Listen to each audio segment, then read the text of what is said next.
Hello, my name is Sean Muir, and my wife and I adopted two little girls.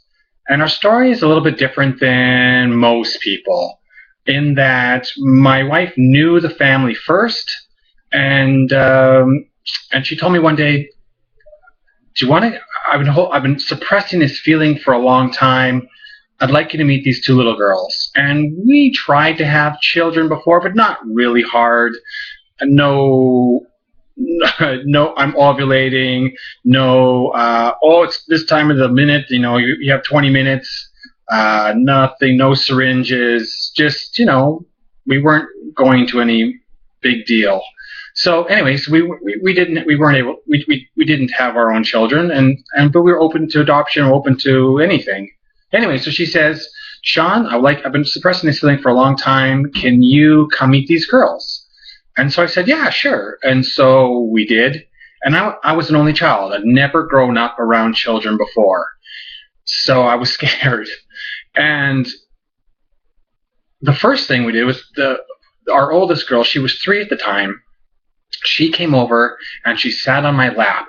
And the foster home that she grew up in, she was never around boys, but she was comfortable enough that she came over and she sat on my lap and we watched TV together for half an hour.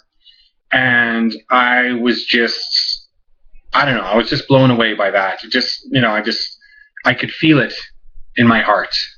And she had to go to bed, so she did. And then I held the baby, whose name is Leela, our younger daughter. And she was about 6 months at the time. And I've always been afraid, deathly afraid of babies. I don't want to drop them. They're fragile. Leela, I held her in my arms and she fell asleep in my arms for half an hour until they were numb. I was just beat afterwards. And we left there and we decided pretty much then and there that we'd fallen in love with these girls and we wanted them to live with us forever. So in that respect, I guess we chose our girls.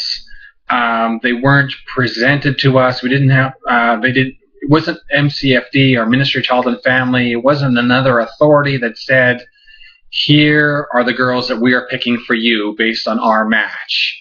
It wasn't like that. We decided that these were the girls that we wanted.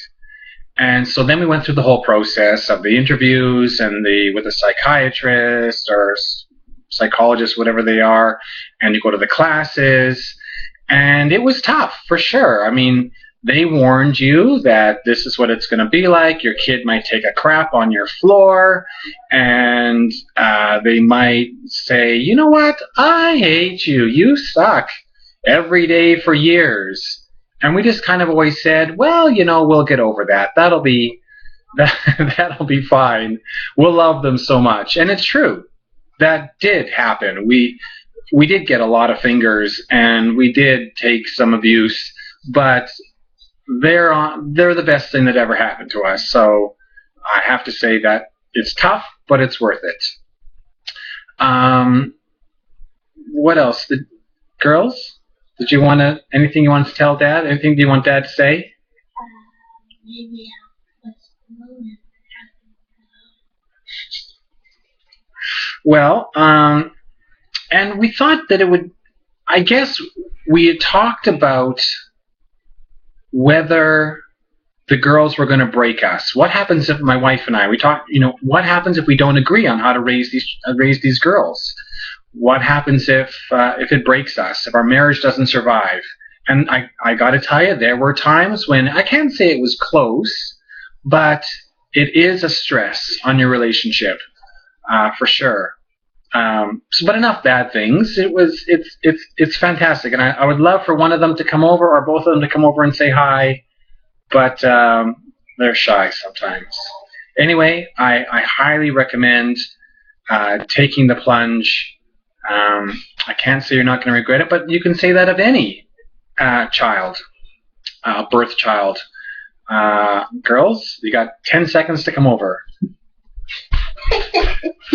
And this is Leela, and this is Natasha. Anyway, I hope you do it. You won't regret it. Mirror Kids.